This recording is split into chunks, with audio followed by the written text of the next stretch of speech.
자, 반갑습니다. 우기입니다. 올 한 해 최고의 대작이 될 거라고 아주 큰 기대를 모았던 호프가 드디어 며칠 전 개봉을 했죠. 저도 가서 첫날에 보고 왔는데 저나 주변 친구 또 인터넷 여론이 같은 영화를 본 게 맞나 싶을 정도로 굉장히 갈리고 있죠. 우선 소위 영화평론 전문가라는 분들은 이번 영화 호프에 대해서 꽤나 좋은 평가를 내리고 있는 것 같습니다. 그런데 또 저와 같은 일반적인 대중들 사이에선 전혀 다른 반응들도 찾아볼 수 있죠. 도대체 영화가 2시간 반을 했으면서 이게 무슨 스토리냐? 영화 한 편 다 보고 정말 띠용냈다. 그렇게들도 말씀을 많이 하시는 것 같은데 선발대 시청 인원들이 온갖 커뮤니티에서 호프에 대한 영화 기대치를 확 낮췄다 보니까 낮추고 보신 분들은 그냥 나름대로 나홍진 감독의 곡성에서도 보여줬던 강점이었던 현란한 카메라 워크와 긴장감 넘치던 초반 1시간은 나름대로 볼거리가 있었다 라고 말씀을 하셨던 분들도 많이 계셨죠. 아마 대부분 동의하신 바로는 곡성의 나홍진 감독이라는 그 이름값이 주는 기대감이 있잖아요. 또 팬들이 10년 가까이 기다려왔던 그 시간을 생각해보면 뭔가 좀 아쉬운 면이 있다. 차라리 곡성이 더 나았는데? 그렇게 많이들 말씀을 하시는 것 같습니다. 물론 초반 페이스는 상당히 좋아요. 단 3일 만에 100만 관객을 찍으면서 손익분기점인 700만 관객을 웬만하면 갱신할 것 같고 또 1000만도 노려볼 수 있는 상황인 것 같은데 한국 영화가 꼭 잘 되길 바라는 마음은 다 똑같겠지만 그런데 사실 호프 한 영화의 흥행 성적보다도 훨씬 더 중요한 게 있죠. 바로 우리들 일반 대중들 입장에서 한 10년, 15년 전까지만 하더라도 한국 대중문화의 아이콘이자 자랑 그 자체였던 땡땡땡 감독은 진짜 믿고 보지 영화관에 가면 웬만큼 재미는 보장된다더라. 그렇게 자신있게 이야기할 만한 감독들이 이제 한국에선 싹 사라졌다. 그런 이야기가 나오고 있습니다. 자, 저를 포함해서 영화관에 잘 가지 않게 되신 분들이 굉장히 많으실 것 같은데 하나하나 케이스를 놓고 보면 진짜 이 정도였어 싶다니까요. 타짜, 도둑들, 암살 한 15년 전까지만 하더라도 진짜 보고 있으면 재밌고 또 명작이라고 꼽히는 그런 영화들을 연이어서 뽑아내었던 최동훈 감독 최근 개봉했던 영화 외계인 둘 다 각자 손익분기점이 700만이었는데 150만 명, 140만 명이라는 정말 말도 안 되는 흥행 대참패를 기록했기도 했고요. 마찬가지로 10년, 15년 전까지만 하더라도 베테랑, 부당거래 이런 띵작들을 연거푸서 작품으로 만들어냈던 류승환 감독 최근 휴민트에선 반타작도 못하는 모습을 보여줬고 이미 전 세계적인 거장 중 하나라는 박찬욱 감독의 어쩔 수가 없었다. 마찬가지로 손익분기점을 넘기는커녕 그에 훨씬 못 미치는 수치를 보여주었다고 합니다. 그리고 이 분야에 정말 한국 영화계의 고트가 계시죠. 봉준호 감독의 기생충 후속작 미키 17이 와 저도 기억을 해요. 개봉한 첫 주였나? 바로 달려가서 봤었는데 보면서 봉 감독님 이번 작품은 진짜 쉽지 않을 것 같은데 영화를 보면서 그런 생각을 했었는데 아니나 다를까 1억 달러 이상 하나로 1,500억 원의 손실을 기록했다고 합니다. 물론 여기까지만 들으시면 이렇게 생각하실 수 있어요. 아니 흐구야 네가 영화의 영자도 모르는구나. 봉 감독님의 미키 17이 정말 얼마나 영화적으로 완성도가 높은 영화인지 아니? 박 감독님의 어쩔 수가 없었다는 깐깐하다는 미국 평단의 극찬을 받는 영화다. 그런 말씀 잘 알겠는데요. 제가 진짜 영화에 대해서 뭘 알겠냐면은 동네 바보 흐구가 보기에는 평론가가 극찬했다? 오히려 위기일 수 있어. 사실 영화 평론 전문가가 그 일을 많이 하신 거 오래 하신 건 알겠어. 근데 그분들이 영화 국가대표 이런 건 아니잖아요. 재미는 사실 주관적이고 각자가 느끼는 거지. 또 이분들이 약간 홍대병 비슷한 게 있어서 꼭 재미없고 대중성 없는 영화를 극찬하시더라. 그래서 오히려 평론가가 극찬한다? 그 영화한테 감독한테 진짜 위기일 수 있다. 그렇게 좀 생각하는 부분도 있고요.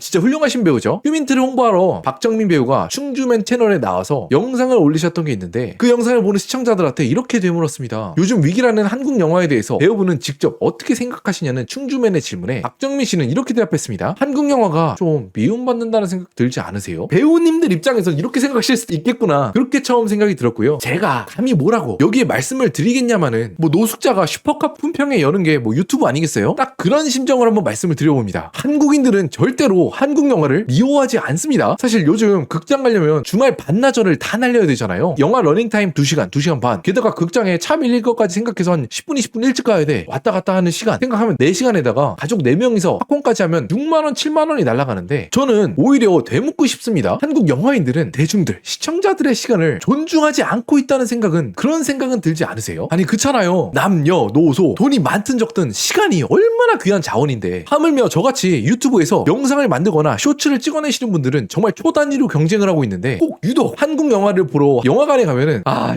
나가고 싶다 이런 생각을 자주 받아요. 그럼 자연스럽게 드는 다음 질문이죠. 한국 영화 왜 아직도 계속 정체됐다 재미없다는 이야기가 계속 나오냐? 몇 년째 지긋지긋하다 위기를 딛고 올라설 때가 되지 않았냐? 이 주제에 대해서 여러 유튜버들이 이미 이 내용을 다뤘지만 여기 한 스푼 더 얹어서 이렇게도 생각해볼 수 있겠구나. 한국 영화를 보는 시선에 대해 재미난 예시가 있어서 한번 가져와 봤습니다. 자, 아마 아시겠지만 IBK 기업은행 본사에는 콘텐츠 제작 및 투자 부서가 있습니다. 영화뿐만이 아니라 연극, 뮤지컬 이런 데도 투자를 해서 작품이 대중들 앞에 선 선보일 수 있도록 돕는 그런 부서가 있다고 하는데, 제가 궁금해서 대학 친구 중에 기업은행 다니는 친구가 있어서 직접 물어봤어요. 기업은행이 이런 걸 다 해? 친구 말로는 돈을 번다기보다는 약간 사회 환원적인 그런 성격을 띠고 투자 유치를 진행한다고 해요. 그렇다고 해서 기업은행이 눈먼 투자액을 발행하냐? 전혀 아닙니다. 나름 이쪽 업계에선 전설적인 투자들을 여러 번 진행했다고 해요. 라인업을 보면 진짜 든든한데, 극한직업, 범죄도시, 파묘, 국제시장, 신과 함께 투자 원금의 몇 배를 회수했다고 하는데, 사실 잠깐만 생각해보면 되게 신기한 일이에요. 아무리 이 컨텐츠 제작 투자부서에서 기업은행 사원분이 이 일을 5년, 10년 했다고 선 치더라도 한 컨텐츠가 잘 될지 안 될지를 따지고 묻는 게 얼마나 어려운 일인데, 아니 그렇잖아요. 예를 들어서 극한직업 감독이 시놉시스를 가지고 기업은행에 찾아왔어. 네, 저희는 경찰들이 범죄 조직을 잡기 위해서 잠입하다가 치킨을 팔게 됐는데 그 치킨이 너무 맛있어서 일들이 꼬이는 그런 코믹한 영상을 담고 싶습니다. 야, 우리는 극한직업을 봤으니까 이 얘기를 들으면 저 재밌겠다 하실 수 있겠지만, 상상력을 더 발휘해서 이 영상화된 매체가 없을 때 이게 흥행될 거를 상상하실 수 있겠어요? 저 흑우가 생각하기에는 진짜 쉽지가 않을 것 같은데, 그런데 얼마 전에 커뮤니티에서 이런 나름대로 업계에서 전설적인 기업은행이 어떻게 영화 시놉시스를 받고 투자를 할지 말지를 선택하는지 체크리스트가 공개됐는데,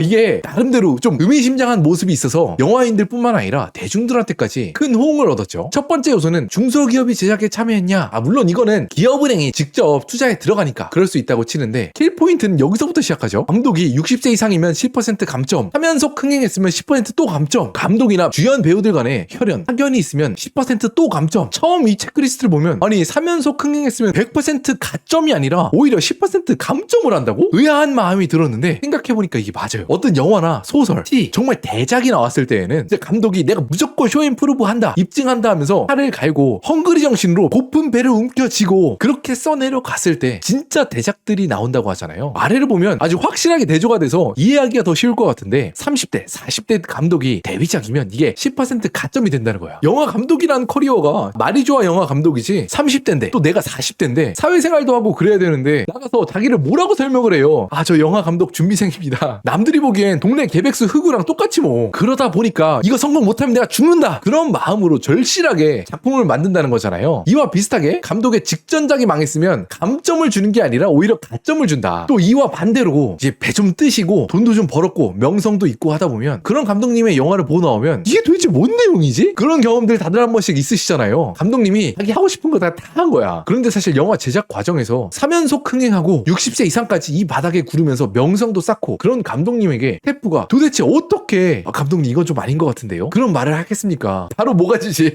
그러다 보니까 제가 요즘에 드는 안타까운 마음은, 한국에 있는 그런 거장 감독님들 15년 전, 20년 전에는 한국의 자랑이면서 그와 동시에 이 감독님 신작 나왔다 하면 바로 보러 가는 그런 믿고 보는 영화의 아이콘이었는데, 이제는 진짜 세대 교체가 되어야 되지 않나? 젊고 패기 있고 참신한 주제를 가져오는 감독이 나와야 하지 않나? 아니 사실 한 5년 전, 10년 전에 이미 나왔어야 됐는데 왠지 모르지만 이 바닥도 진짜 안타깝게 고여가고 있는 것 같다, 그런 생각이 좀 들고요. 고이고 썩은 물이 되어가는 한국 영화계 왜 이렇게 변해갈까? 놀랍게도 저 같은 일개 유튜버 나부랭이만 관심 갖는 주제가 아니었습니다. 영국의 유명한 일간지 더 가디언, Almost Collapsed, 이런 강력한 워딩을 넣으면서 몇 달 전에 기사를 내보냈죠. 왜 한국의 영화계는 위기인가?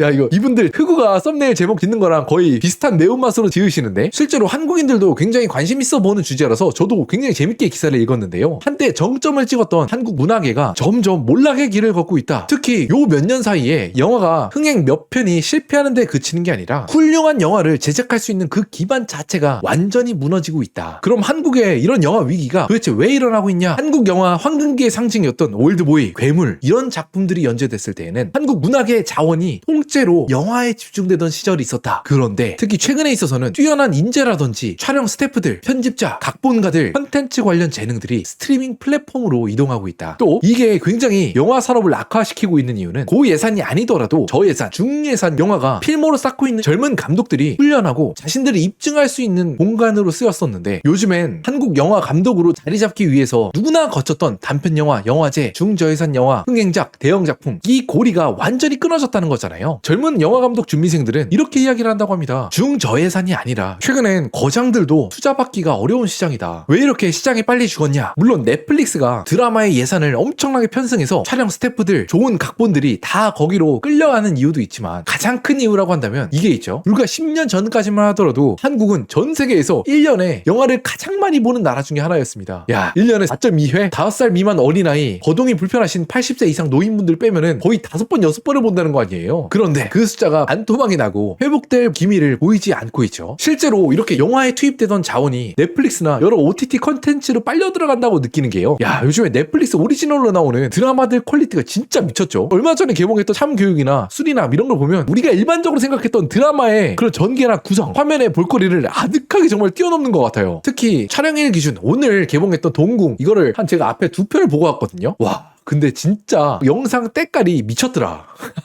시리즈가 8편인가 그런데 물론 1화에 돈을 왕창 때려 부었겠지만 정말 미쳤어요 이거. 사실 그럼 어쨌거나 오늘의 이야기의 주제였던 예전에 이름이 날렸던 거장 선생님들, 그분들이 이제 더 이상 나이가 30대 40대가 아니죠. 물론 전 세계를 뒤져보면 평생에 걸쳐서 계속 재밌는 명작 영화들을 냈던 크리스토퍼 놀란 그런 감독은 있겠지만 그분들은 고트잖아요. 고트. 한국 영화계를 한때를 풍미하셨던 감독들이 어느덧 50대 60대에 저물었기 때문에 진짜 저는 한국 영화가 다시 되살고 참신한 재밌는 영화들이 나오려면 기존의 이 이름에 의지하는 게 아니라 새로운 당찬 재능을 가진 감독들이 튀어나와야 된다, 그렇게 생각을 하는 편인데요. 아니 흑우야, 아까 한국 영화 시장이 어려워지면서 한국 영화 등용문이 완전히 박살났다며 이대로 홍콩 영화꼴 나는 거 아니니? 라고 생각하실 수 있겠지만 저는 그래도 한 가지 굉장히 기대하는 바가 있는 게요, 대중영화의 본거지 미국에서 요즘 굉장히 희한한 일이 일어나고 있죠. 바로 얼마 전에 개봉했다는 영화 백룸. 야, 이거 보신 분들은 야 진짜 오랜만에 진짜 재밌게 봤다, 그렇게 평가하시는 분들이 많은 수장 영화거든요. 그런데 이 영화가 제작되게 된 배경이 굉장히 흥미로워요. 이 영화의 소재 자체가 그냥 인터넷에서 떠도는 여러 가지 괴담? 밈이라고 할까요? 그런 소재를 가지고 와서 한국으로 치면 대학교 2학년, 3학년 나이에 그 소재를 따다가 유튜브로 영상화해서 올렸는데 이게 그야말로 엄청난 인기를 끌게 됩니다. 조회수 8,440만 회. 많은 대중은 이 영상을 보고 이 유튜브 채널 주인장 신박하네 이렇게 따봉을 날리고 갔지만, 야 이거 보는 눈도 대단하다. 영화 제작사 A24가 정말 대담한 제안을 했어요. 20살밖에 안 되는 케인 파슨스에게 오히려 먼저 영화 감독 자리를 제안을 한 겁니다. 파슨스 씨, 당신이 만든 영상 잘 봤어요. 이거 장편 영화로 한번 찍어봅시다. 어때요? 그리고 이 영화 흥행 실적이 어떻게 됐는지 감이 오시나요? 필모그래피 하나도 없고 20살, 21살밖에 안 되는 감독이 제작비 $10,000,000, 한국 돈으로 150억을 지원받아서 전 세계 박스오피스에서 1,800억 원 이상을 벌어들였다고 합니다. 역대 가장 어린 나이에 북미 박스오피스 1위에 올랐다고 하는데, 그런데 사실 생각해보면 이렇게 기록을 갱신하게 되는 이유가 우연이 아니죠. 10년 전, 20년 전 같았으면은 어떤 한 감독이 정말로 능력 있고 좋은 소재를 가지고 있다고 하더라도 아무리 그래도 그렇지 아무것도 없는 감독한테 어떻게 수백억 투자를 해줍니까? 또 영화가 한 편 제작되고 출시되는데 좀 오래 걸립니까? 짧으면 1년, 2년에서 길면 뭐 3, 4년까지도 걸리죠. 그렇기 때문에 뭐 10년, 15년 가까이 되는 길을 걸어야 대작 영화를 출시할 수가 있게 되는데, 아무리 신임 초짜 감독이라고 하더라도 학연, 지연 그런 거 다 필요 없이 계급장 다 떼고 대중들한테 가장 냉정하게 평가받을 수 있는 대 SNS 시대 아닙니까? 그리고 더 중요한 건 이런 추세가 한두 케이스에 국한되지 않았다는 점이죠. 이렇게 유튜브로 대작 영화 감독에 갑자기 등단하게 된 경우가 미국에선 계속해서 생기고 있습니다. 감독 이름 커리 바커. 당시 나이가 26살이었고 유튜브로 코미디나 단편 영화를 올리는 채널을 운영하고 있었는데, 이분이 어느 날 친구랑 사이드 프로젝트로 우리 돈 120만 원을 들여서 공포 단편 영화를 올리게 됐어요. 야, 근데 이 바커란 친구가 이쪽 분야에 일가견이 있는 게, 요즘 같은 고물가 시대에 어떻게 120만 원 만에 영화를 한 편 찍어낼 수가 있었냐. 자기 친구한테 배우 출연료를 싸게 주고 캠코더를 사는데 들었던 비용이 120만 원이었다는 거잖아요. 심지어 영화 다 찍고 캠코더는 뭐 미국의 당근마켓 이런 데다 다시 팔아서 $100를 회수했대. 그리고 그 단편 영화가 유튜브와 해당 관련 컨텐츠를 즐기는 커뮤니티 사이에서 엄청난 호평을 받게 되고요. 마침내 영화 제작사 기획까지 들어가 이 무명 영화 감독이 또다시 장편 영화를 감독하게 됐는데, 와, 그게 바로 올해 개봉했던 스릴러 영화 옵세션이었죠. 이게 진짜 충격적이었던 게요, 제작비가 여기도 딱 15억 들었대. 그런데 야, 흥행 실적이 진짜 미쳤죠. 북미에서 아직 영화를 내리지도 않았어. 불과 3주 만에 1,500억, 100배 이상의 수익을 거두면서 영화 감독으로서의 재능이 진짜 얼마나 미쳤는지를 전 세계에 보여주었죠. 동화 같은 이야기인데 요즘에 이런 케이스들이 계속 영화계에 나오고 있는 걸 보면 기존의 한국 영화계를 아주 꽉 잡고 계시던, 어쩌면 노잼 영화를 계속해서 양성하고 계시는 고인물들을 타파할 수 있는 진짜 참신하고 파괴적인 영화를 선보일 미래의 한국 영화 감독은 기존에 있는 단편 영화, 영화제 이런 코스를 거치는 게 아니라 저희가 만나고 있는 유튜브에서 먼저 입소문을 내고 영화 제작사를